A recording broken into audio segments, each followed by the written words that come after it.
Hello, this is Kevin O'Connor, staff writer at The Ringer. We have a super special two-part episode of The Ringer NBA show for you today.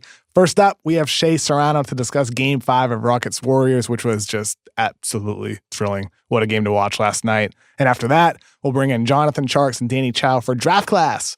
And we're going to talk about the latest reports involving Luka Doncic and Michael Porter potentially rising up the rankings. Let's get to it.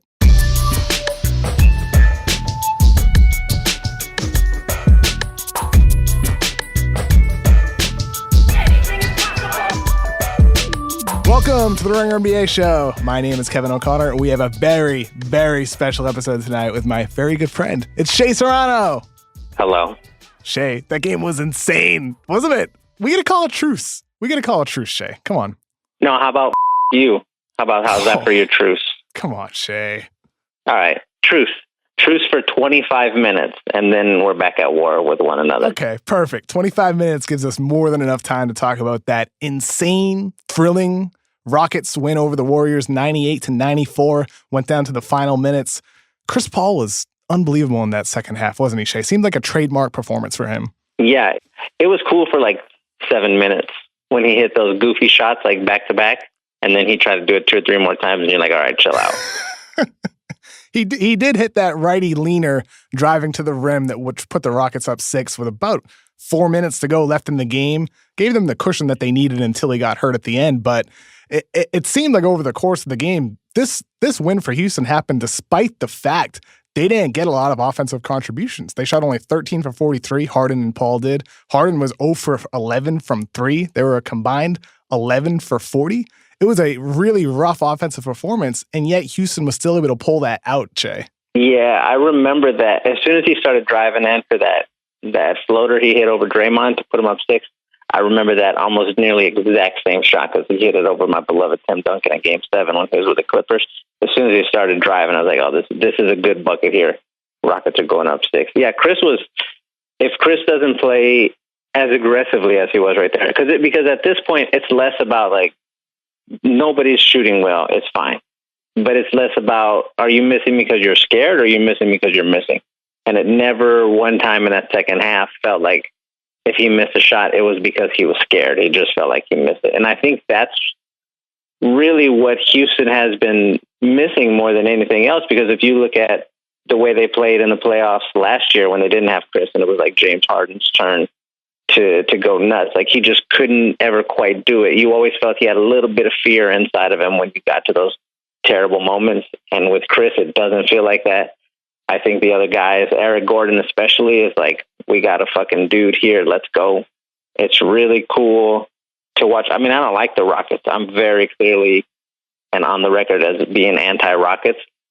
But watching them play the Warriors, it's like, this is really great watching them sort of pull the legs off the Warriors in the way that everybody said couldn't be done. And really, the only time it seemed like they were, quote unquote, afraid, they weren't afraid, but the only time they weren't clicking, I thought, was after Steph went off in Game 4 and they had the 41-point loss. Their defense just kind of melted down in the fourth quarter. But besides that, they are making life hell for Golden State when Golden State has the ball. Look, Daryl Morey built this team to beat Golden State. They have versatile defenders with PJ Tucker, Trevor Ariza. They have a really good big man in Clint Capella. James Harden's trying on defense.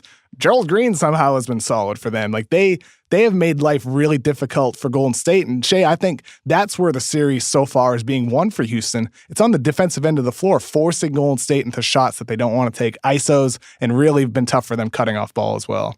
Yeah, absolutely. I mean, again, the Warriors only scored 94 points tonight. Like, we're used to watching the Warriors put up 110 without really trying, without their guys playing for the last 7 minutes of the fourth quarter. So I think this water is a little unfamiliar for the for the Warriors. And it's fun to watch because it's unfamiliar for the Rockets too. This is the furthest they've been in the playoffs in a long time. As far as we're like in Game 5, Game 6 headed toward, it's really cool to watch these guys just sort of punch each other in the nose over and over again, trying to see who falls down first. It is cool. I mean, Houston was the 1 seed, but they were essentially the underdog on NBA Twitter heading into the series, and it's just really cool to see them actually doing it. Yeah, you know what I saw right before you called? I saw a cool stat that said, you mentioned James was 0 of 11 this game. He's 0 of 20 in his last 23s, starting from game 4 to now. But during that 0 of 20 stretch, the Rockets have outscored the Warriors by 12, which is like, how does that happen? You know, it's defense, right? Like it has to be because of the defensive end of the floor. And, you know, like that's the thing with Golden State, right? Like, yeah, they have Steph Curry and yeah, they have Kevin Durant and Klay Thompson, but the dirty secret with this team is besides those guys, who scares you, you know, shooting the ball? There's nobody on that team. Well, I think that's enough, though. Yeah, I think Klay Thompson, Kevin Durant, Steph Curry. 3 of the best shooters ever, right? That's plenty. Yeah, you're fine. It should be enough, though, but it seems like watching the games that it's not, though. Yeah, well, I don't understand what's going on with Klay, especially. He played okay tonight. He was 8 of 14, 23 points, but he just felt invisible. Like, we saw it in game 4 when the Warriors ended up losing, but there was a moment where Steph just took over and everything felt like, oh, this is the Warriors we're used to watching. Like, it seems like fewer and fewer of those moments are happening as the series goes along. And I think that's just making everybody feel a little nervous. Where's the Klay moment? Where's the Durant moment? I mean, like Durant had his moment in game 1, but ever since then, he hasn't necessarily shot the ball that great from the floor. And again, like that, again, seems like a testament to Houston making things tough on them. I think Kevin Durant, people have been complaining about, oh, they're running more isolations. Is it because of KD? It's like, yeah, they need KD because when you're facing this Houston defense, when they are locking down all your fancy off-ball cuts and your screens off ball, you're forced into isolations. And having KD is obviously, it doesn't hurt you having Kevin Durant, but you're right, Shea. They haven't necessarily had enough of those moments. Steph did in the third quarter of game 4 and then a little bit in game 5 as well. And KD did in game 1. But other than that, they haven't had that spectacular moment on their end of the floor. But then again, so hasn't Houston, right? Houston hasn't shot over 40% from 3 yet this series. And they were 19-2 on the season. They had 21 games when they shot above 40%. And they haven't had that game yet. So do you think if Chris Paul's out, you know, for game 6, and we don't know yet, he was hurt at the end of the game. If Chris Paul is out, does the potential of them having that super hot shooting game still to give them a chance, or is they in trouble without CP potentially? I hope that we get the game where they go nuts from 3. Before this game started, before game 5 started, I was praying it was going to be tonight. But now maybe game 6 works better. You know what's crazy to think about? This is very similar to the series they played against San Antonio, except in the reverse, where game 5 was like super tight all the way through the last 5 minutes, and then the overtime it was like they're just sort of pushing each other back and forth, seeing who's going to fall down. And you know, the Rockets ended up blowing that game when Harden had a 3-pointer blocked, and San Antonio won by 3, I think. So what if this is a similar situation where the Rockets now are in that spot? They steal game 5 when it looked like they should have lost, and then their guy is out. Like San Antonio had Kawhi out for game 6, and the Spurs still won. Maybe CP3 is out, and then the Rockets go nuts and they win this one. Like that would be a very cool like circle to tie together for the universe. How much of this, Shea, is just Golden State being sloppy? Like that last play, I mean, with about, you know, whatever it was, 10 seconds left when they passed the Draymond Green and he looked like a wide receiver turning his head before he caught the ball. How much of this is just Golden State being sloppy? It's at least 40% of that.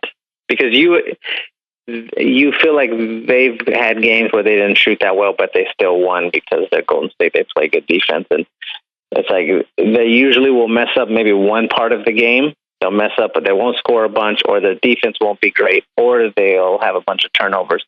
But not very often is it 2 of those 3, and especially not very often is it all 3 of those things.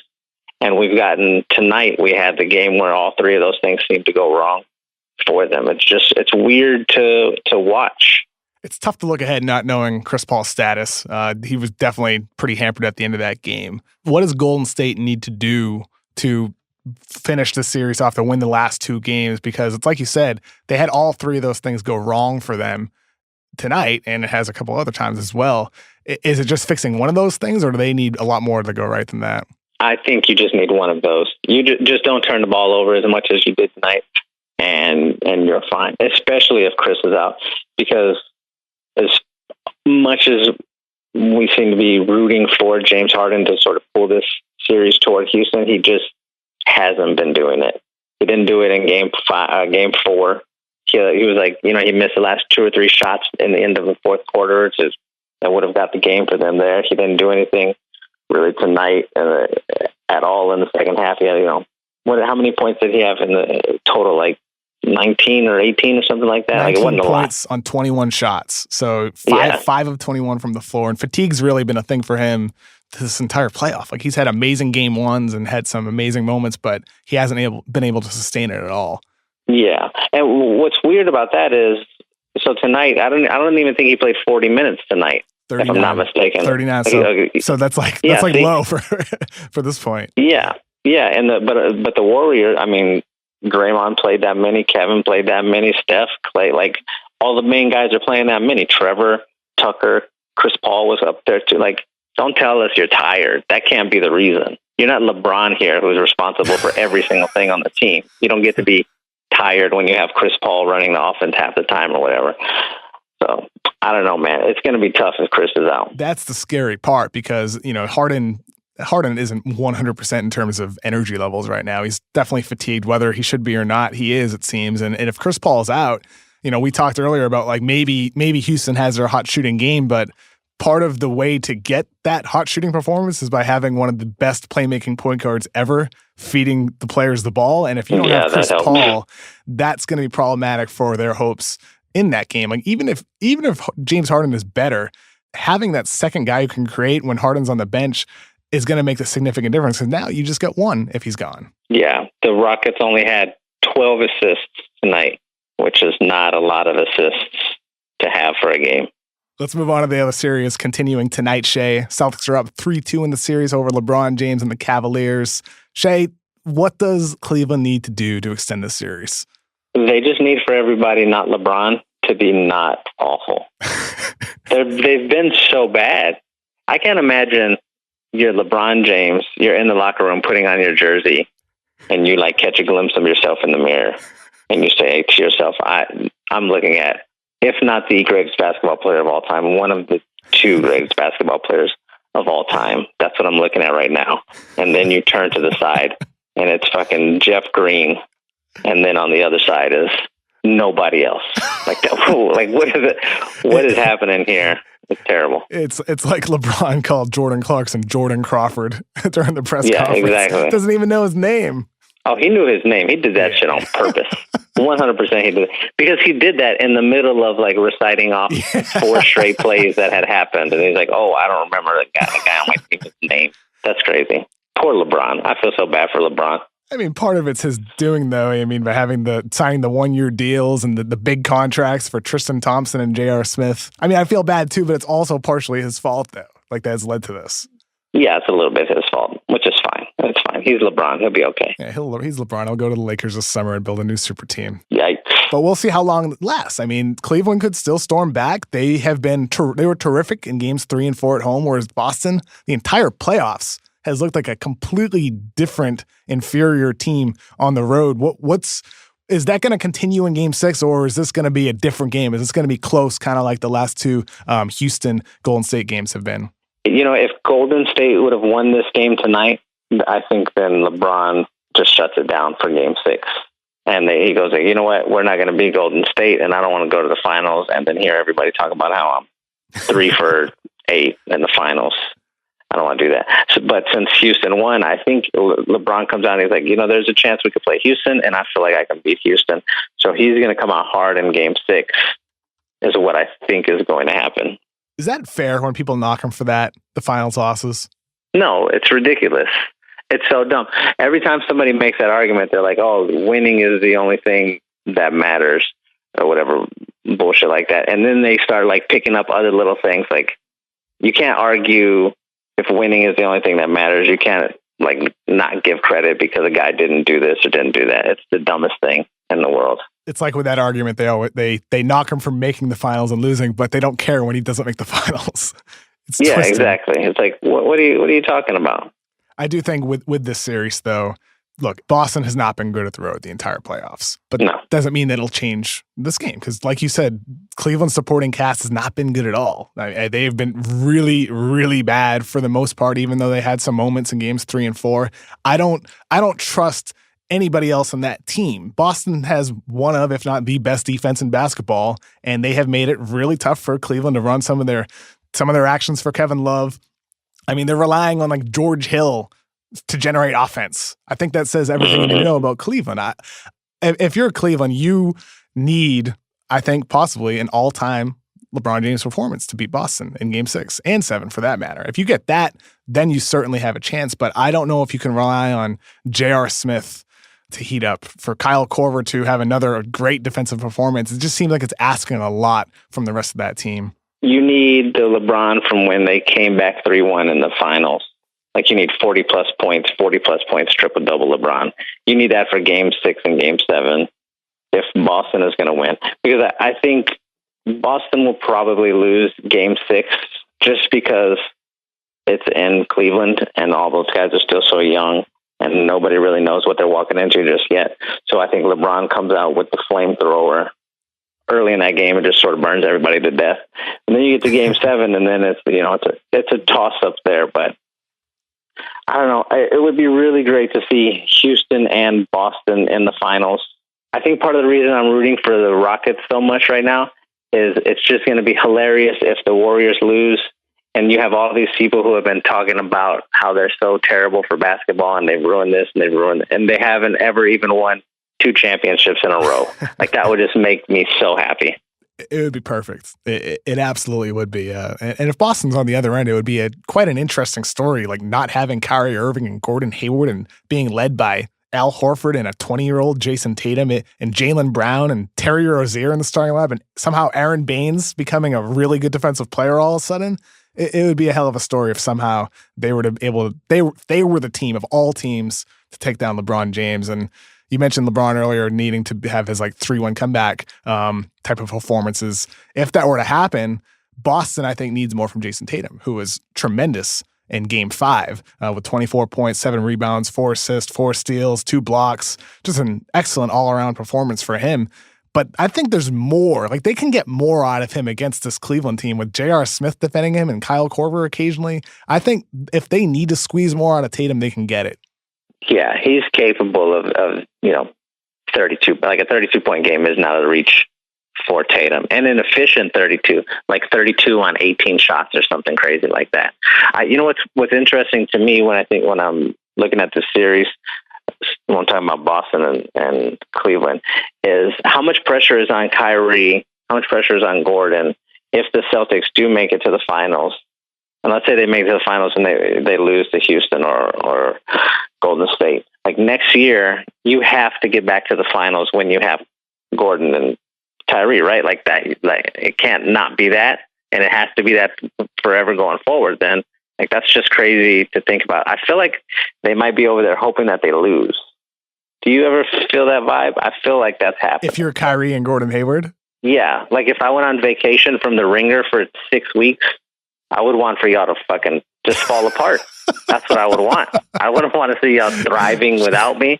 That's just, it puts them in a weird spot, I'm sure. Just as long as you have a job when you get back from vacation, though, at least. Yeah. But on the brink of, like, bankruptcy. That's what I want. And then I come back and I save it. You would be sending out one of your X amount of weeks without getting fired at theringer.com. Yeah. You could start new ones. X amount of weeks since I saved the Ringer. Mm-hmm. I do think there has to be a small part of Kyrie and Gordon Hayward that would feel disappointed if the Celtics were to win the title, which isn't going to happen. I mean, they're not beating Golden State or Houston, are they? Or do you think there's actually a chance? No, they're not beating either one of those teams. Whoever comes out of the West is winning the title. Although, to be fair, it feels like everybody's been saying that about since the playoffs started. Whoever gets matched up against the Celtics automatically advances. Yeah. And it keeps not happening. How many games would you pick Houston in against Boston? 5. And that's if Chris Paul is healthy? That's if Chris Paul is playing, yeah. Okay. I think 5's fair. I think Boston can steal one with their defense. Yeah, they'll get one. The Rockets will go up 3-0. They'll get a little lazy. And then, they'll come back to earth, and there you go. Also released today was the All-NBA teams. Just briefly go through those. First team, Harden, LeBron James, Anthony Davis, Damian Lillard, Kevin Durant. Second team, Giannis Antetokounmpo, Russell Westbrook, Joel Embiid, LaMarcus Aldridge, DeMar DeRozan. Third team, Stephen Curry, Victor Oladipo, Karl Anthony Towns, Jimmy Butler, Paul George, Shea. Who is the biggest snub or the biggest surprise that actually made it? I'm surprised that LaMarcus made it on their second team. I always feel like he's terrible, even though I know he's not. It's just he walks weird and he runs weird. So I feel like he just can't be that good at basketball. So for me, I was most surprised to see LaMarcus on there. He wasn't the most surprising person to get a vote, but he's the most surprising to make the list. I think he got a lot of love at the end of that season, though. Without Kawhi playing, Aldridge really helped carry the Spurs into the playoffs. Aldridge was fantastic. He was just great. He did all of the things you want for your main guy to do, and he shouldn't even have been the main guy. And it was cool to see him doing it in kind of an old school way with a lot of post game, right? I mean, like so many 3-point shooting bigs. It was nice to see the one different type of big man in today's league. Yeah, that's always fun to watch him. What's great is he has a tendency, it felt like before, and every once in a while he'll start playing back into it, where he would go down low and somehow he would end up getting switched with a smaller defender, and he would shoot that goofy 14-foot fadeaway over them. And this season, it felt like he got a little bit meaner, and he decided, you know what, I'm not doing that bullshit anymore. I'm just trying to murder everyone. And that's the guy we want to watch when we're in San Antonio. We want that. We want the bully. We want LaMarcus the bully. There's a lot of talk on Twitter today about Damian Lillard making the first team and how that was a little bit of a surprise. And I thought, he carried the team again. Like during the end of the regular season, he helped carry Portland to the 3 seed. I feel like, in a way, we've almost forgotten that this is a regular season award. And talking with Danny Chau earlier today, he mentioned how he thinks it would be great if All-NBA and all these awards were announced a day or two after the end of the regular season, and then we had another set of awards for the playoffs, because that way it would be clear, Damian Lillard, first team All-NBA, nobody would have been shocked in April, but now it's just a weird feeling coming out when it's almost June already. Would you like to see something like that in the future, Shea?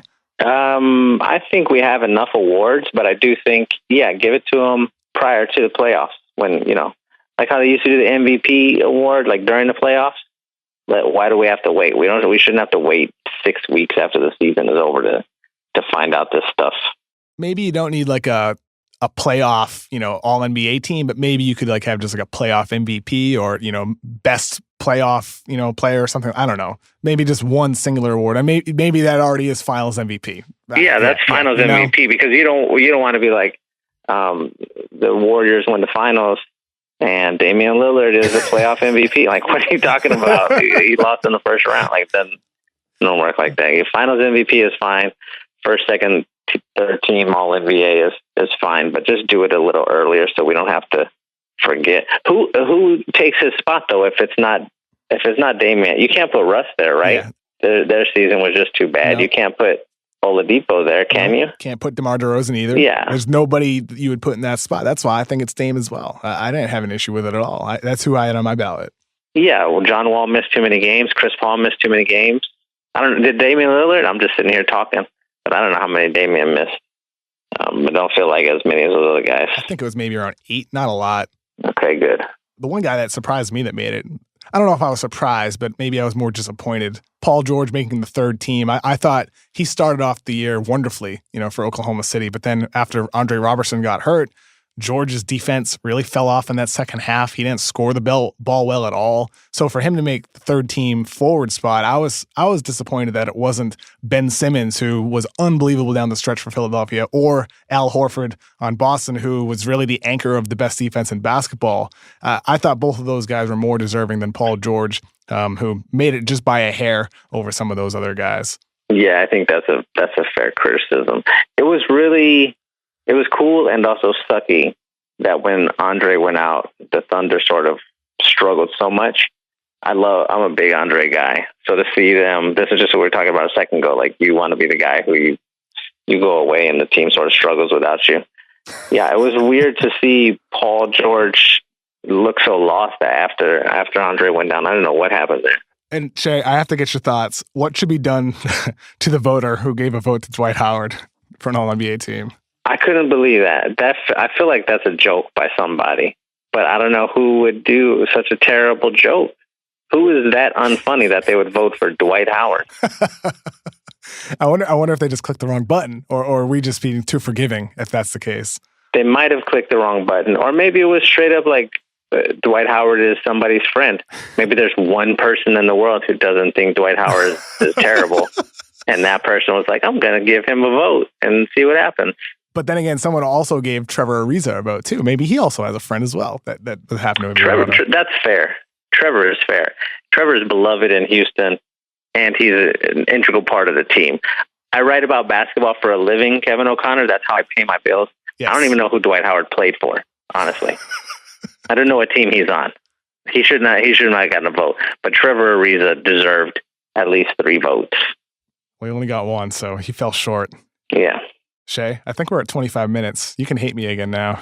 That's the end of the truce. I'm getting out this phone. I'm going to send several mean tweets about you. Shea, thank you for joining the Ringer NBA show tonight. All right, KO. Thanks again to Shea for joining the show. We're going to get the draft class, but first, a word from our sponsor.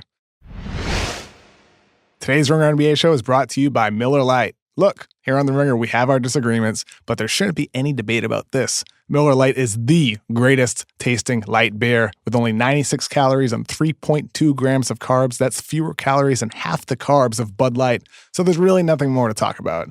If you have a real argument, let me hear it. Until then, stick with Miller Lite. Miller Lite, hold true. And now, let's bring in the draft class, guys. We're back. It's time for draft class. Calling in from Dallas, Texas, it's the Ringer.com staff writer, Jonathan Tjarks.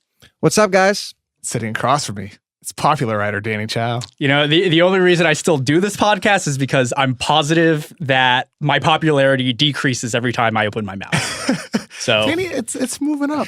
That's the self-confidence we like out of you, Danny. It's good to hear. And our podcast is produced by the man with the best singing voice at the Ringer. It's Isaac Lee. How's it going, Isaac? I don't know about the best singing voice. We had Chewbacca in to do this video called Han's Plan, and Chewbacca has a really great singing voice. We should plug that. That was a great video. It was hilarious. Go listen to that after you listen to us talk draft. Let's do it.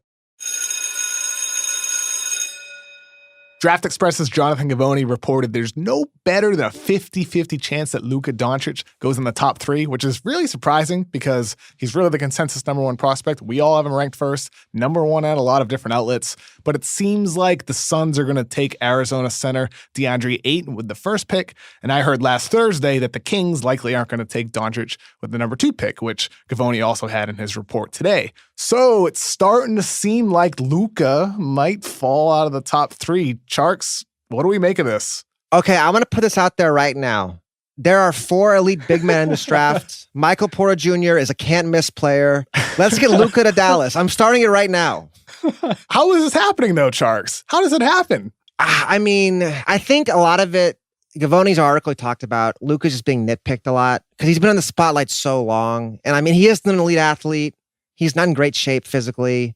He struggled some of the EuroLeague playoffs. Like, I get the concerns, but it kind of feels like he's been evaluated so long, people are kind of falling out of love with him almost. it could kind of be a case where you're looking at Luka and you're looking at, you know, his kind of subpar athleticism at the NBA level, and you're just like, well, is this guy really going to be my number 1 option for a team? If you're drafting in the top 4, top 3, whatever, you're looking for a guy who's going to change the face of your franchise. Is James Harden an elite athlete or Stephen Curry? No, those guys aren't either, though. They're average athletes, right? Luka's an average NBA athlete, not subpar. From the most recent games that I've watched, with him kind of having the kind of extra weight gain, he hasn't really had the same amount of explosiveness that he had earlier in the year.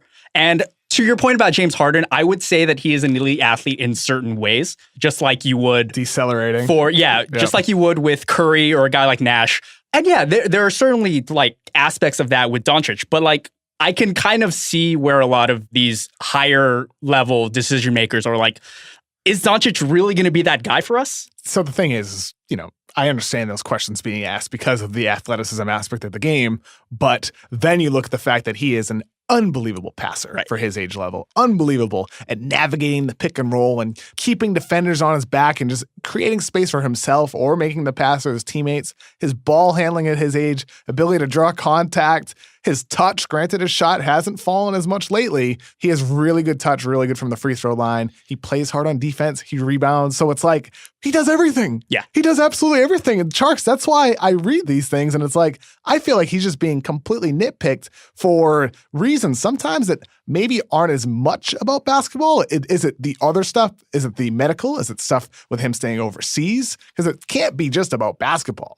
Well, I think that, and there's also two things worth keeping in mind. Like, number one, I did the numbers for my article I wrote last week.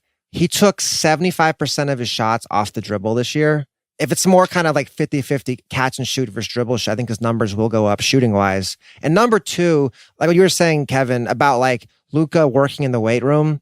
Okay, I'm going to put this in massive air quotes. NBA quote unquote strength and conditioning. We can put 20 pounds of muscle on this guy easy. If he's like 6'8", 240 of muscle, it won't even matter, I don't think, that much. Let's put him in some serious weight training for 2 years because he hasn't been weight trained at all so far. I do kind of wonder about the whole medical side of things. Like, by all accounts, he hasn't had any major injuries, but with the sheer amount of games he's played, so he's played so many games, and Real Madrid actually isn't done yet. They're actually playing their... Yeah, they got the ACB playoffs. Yeah, they're actually playing their final game of the regular season as we speak right now against Gran Canaria. Right after the EuroLeague final actually happens. Exactly. Yeah. Like, Doncic is sitting out this game, but there's still more games to come. And you wonder with a guy who's played pretty much twice the amount of games as pretty much any of the guys in college at his age group, you wonder if maybe there might be some certain stress injury concerns. So, Danny, are you What's thinking up? like Japanese pitchers, like that kind of thing? Like they're getting overworked overseas before they come here? And it's Yeah. like, it kind of limits their career. I mean, I don't think it's that big of a concern, but it's definitely something to bring up. And it's definitely something that is probably being brought up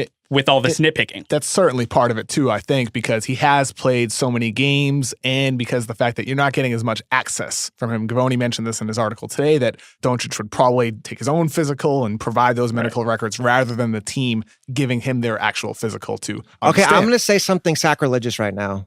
Do it up. Maybe just don't let him play Summer League. Just shut him down for like 2 months. Let him just chill out.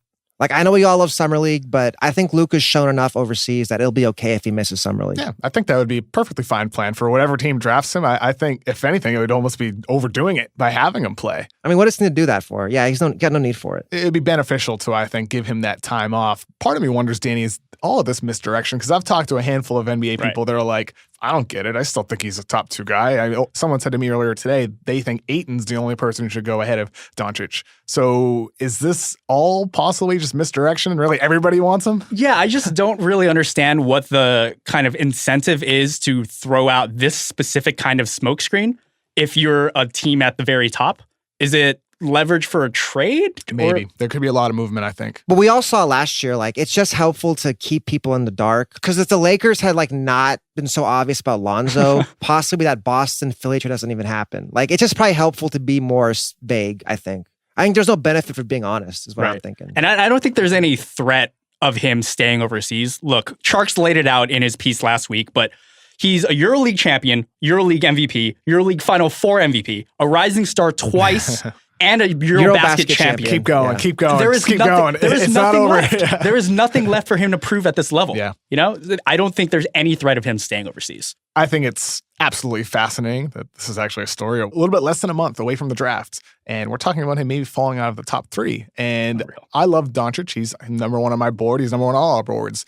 I can understand the logic, for a team to feel like they want to take a guy like Jaren Jackson, a two-way center who can protect the rim, defend the perimeter, can shoot threes for you. I can understand the appeal in a Marvin Bagley who's going to be able to get buckets in the NBA, who's going to rebound, because there's a sense of certainty with some of these players, whereas with Doncic, you do have the, the medical aspect. See, I would say, like, if we want to nitpick, we can nitpick all these top 5 guys. Oh, if we want to get 100%. that, like, that's kind of like a little much to me. Well, and that's why we all have him ranked number 1. Yeah. And the one thing that stood out in Gavoni's report from Thursday was that he's kind of getting a little thick. The Doncic diet. Yeah. So Gavoni mentioned that he kind of has this affinity for fast food. And in the fantastic Mina Kimes article on ESPN Mag, got into his love of nachos and fajitas at Hard Rock. So what do you guys make of this? Is this normal for a 19-year-old kid? It's certainly normal for me as a 19-year-old kid. I think Markelle has really hurt everyone's diet takes. Like, now every prospect has to be like, thanks, Markelle. Now if I go to Chick-fil-A, everyone's going to hate me.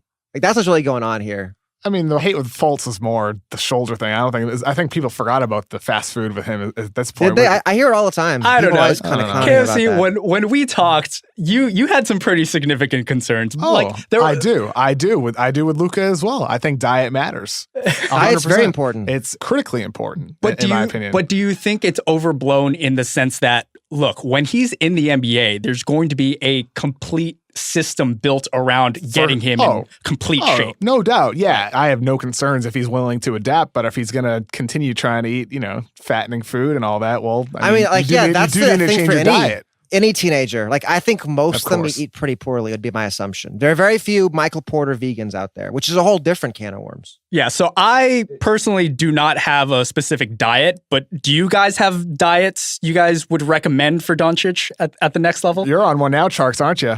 Yeah, I'm on the keto diet. Like, shout out to the keto diet. No carbs, no sugar. I got a lot of energy. I'm loving it. I did a diet in 2011, similar to the keto diet, no carb diet. It's called the 17-day diet. Lost a lot of weight. It was very beneficial. But I wouldn't recommend that to a professional athlete because Luka, for him, right now he's just gained a little bit of weight. Like, you want to turn it into muscle. So yeah, I want to get him yoked up. That's what I want. Let's get some musclehead trainers in there. Look, players gain weight over the course of the season. And like Gavoni also said in the report, it's not necessarily the best strength and conditioning program in Europe that they have in the NBA. So I don't worry about it too much with him. From all I've heard of him, he is a hardworking player. He wants to maximize his potential. I wouldn't read into it too much, but it certainly is a factor. I think this might be good for him. It's fuel for his hashtag motivation, all these hashtag haters. It might be for the best if he's being doubted, honestly. Yep. Hashtag they sleep. Soon enough, he'll have a full sleeve tattoos as well. Oh, man. Go full Reddick. Yeah, I'm looking forward to it. So if Doncic is moving down, one of the guys moving up is Michael Porter Jr. I reported on Monday that the Clippers possibly have interest in moving up for Porter. Clippers owner Steve Ballmer was hovering in the media section at the NBA Combine, and he said to some reporters, wait a minute, I got to go see this. And he walked over to Michael Porter's media scrum, and he just stood there lurking in the back for a couple seconds. And Ballmer had mentioned Porter before on Bill Simmons' podcast. He saw him at a lot of games and with Seattle. Yeah, because he's in Seattle, right? He's Nathan Hale. That makes sense. So we'll see what happens there. But there's also talk that the Kings love him, and they're at number 2. So I don't really see Porter falling any further than 6 or 7. Danny, what explains Michael Porter's rise after missing virtually the entire season at Missouri? I think it's because he's a raw vegan. Veganism has kind of taken off. It's a hot trend.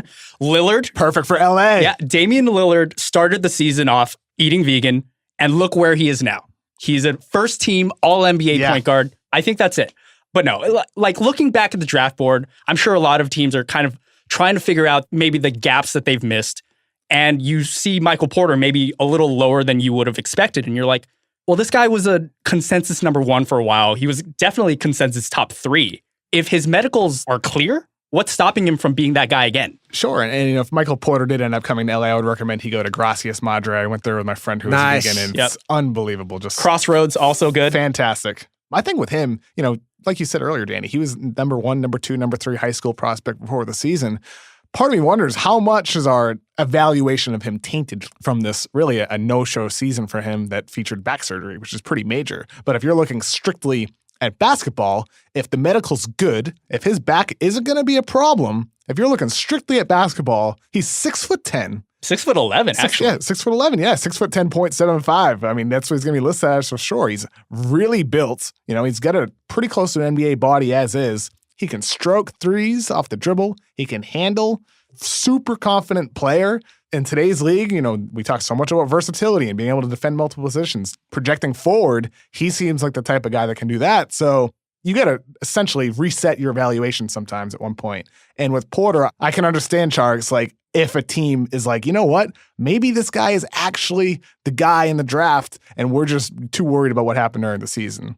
I think it's also worthwhile to remember. So we've all watched him a lot at those international tournaments, especially the under 18 in South America I guess it was 2 summers ago now. Yep. Like there were legit questions about his game. Forget the back stuff. So like he's got the size, the shooting ability, but he wasn't much of a passer as a younger player.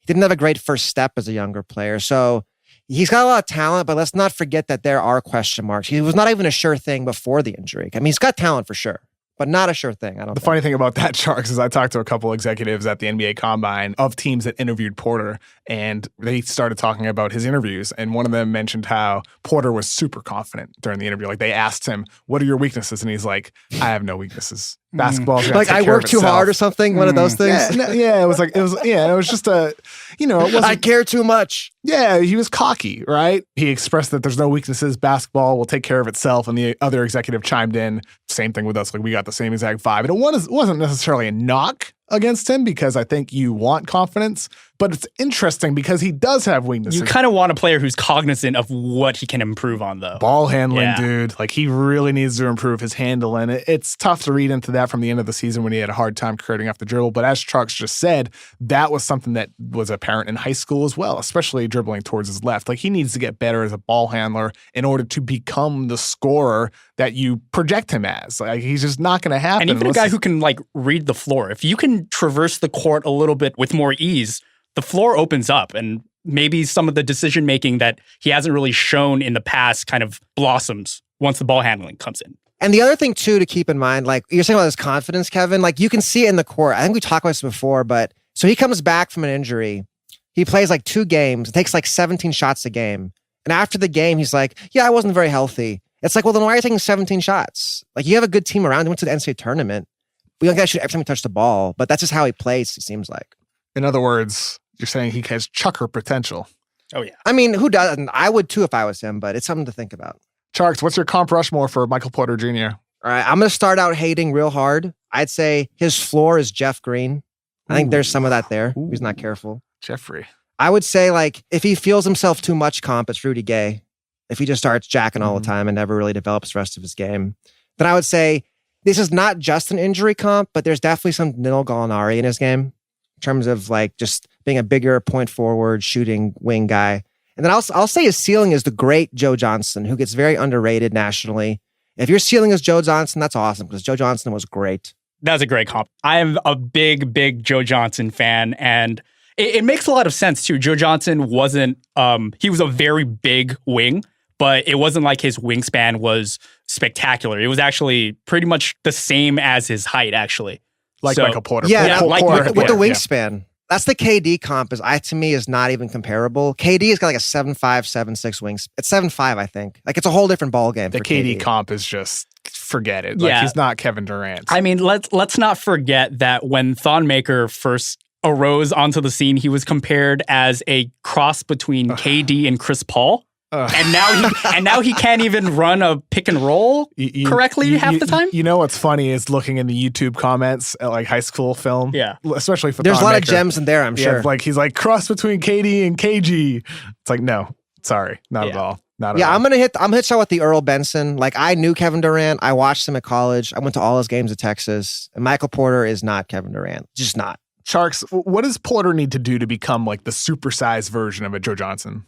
I mean, I just think he needs to work on polish his game. He's a raw player right now. He's got to polish, as you said, polish the ball handling, get a little thicker, polish the jumper, polish decision making. Like the tools are there, but he's got work to do. He's not by any means a finished product. It's funny because you mentioned Jeff Green and Joe Johnson.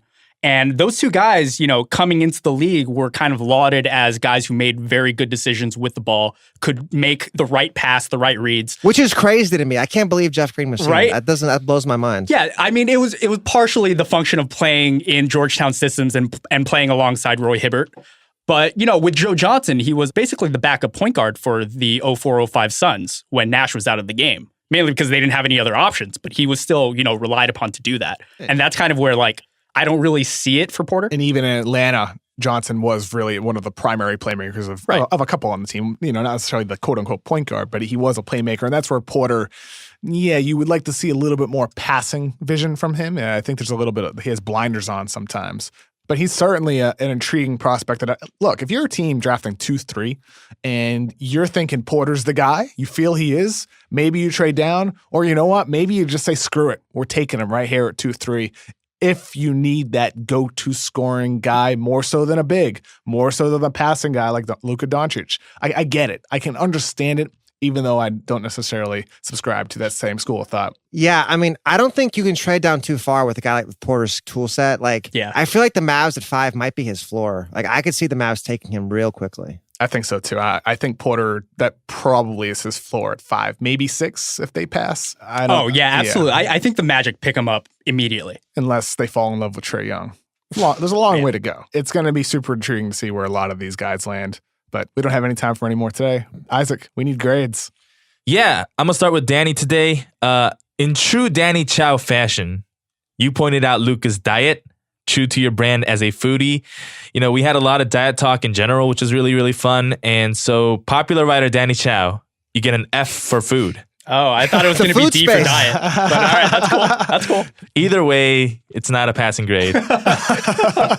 Sorry, Mom. Kevin O'Connor, you reported that my beloved Los Angeles Clippers could move up to get Michael Porter Jr. I'm kind of ambivalent on Porter himself, but we did just extend Doc Rivers as our coach, who has never developed any young player ever. So it's not really the best environment for a raw guy like Porter Jr. Therefore, Kevin, you get a C for Clippers going Clip. I'm cool with it. I like it. Thank you, Isaac. Jonathan Tjarks, you made a Japanese pitcher comp for Luka, saying that maybe the concern is that he's been playing a lot overseas. And, you know, the latest Japanese import to the MLB is Shohei Ohtani, and he looks freaking great. He looks like a Hall of Famer. So I don't know about that comparison there. So you get a B for baseball. Hey, cross sports. So I'll have cross sport talk here. Well, that was fun, guys. Jonathan, thank you for calling in from Dallas. As always. Danny, thank you for joining the show. A pleasure. Isaac, thank you as well, man. Thank you. And thank you, Shea, for joining the show earlier, even though he hates me.